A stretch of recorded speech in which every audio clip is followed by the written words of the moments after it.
Hello, everyone, and welcome back. I'm your host, Veteran Mountain Man. If your state is like Oregon or Washington or California, you've probably been hearing discussions about congestion pricing on your roads instead of building new lane miles. And it got me thinking, how much in taxation am I actually paying in my state for my fuel purchase? Because so many people don't actually know how much in taxes they are paying at the state and federal level when they purchase fuel at a gas station.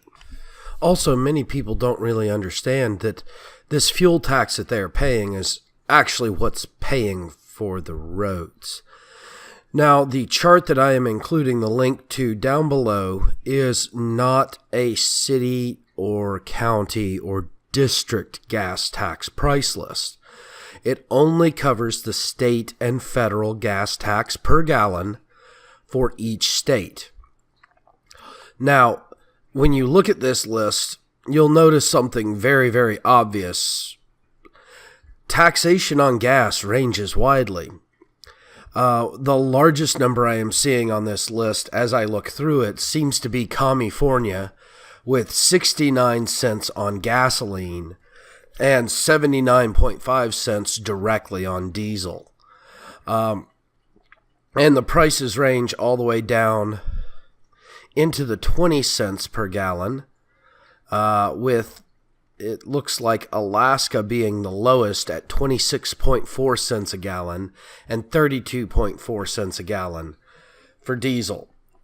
However, every state has this tax. And yet the state of Oregon is talking about implementing tolling on I-5 and I-205, as well as possibly I-84 and I-405. Setting it up for congestion pricing is what they're calling it.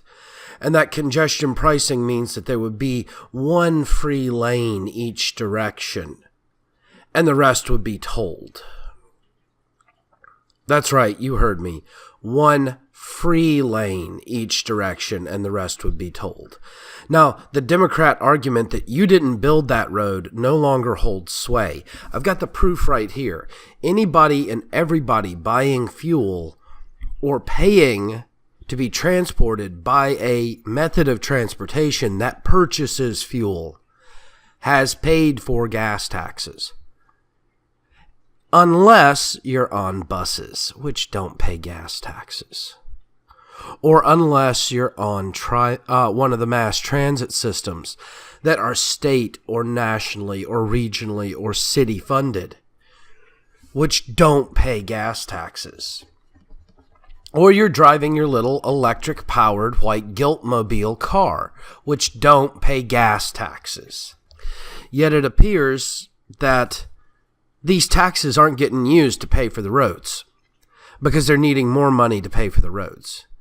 And in Portland, it's quite obvious that they're not being paid for the roads because Portland has been on a road diet lately where they've been cutting out dozens of lane miles in favor of bicycle lanes and walking paths and the Tillicum Transom, which is a footbridge with bus access and no car, paid for by your transportation taxes.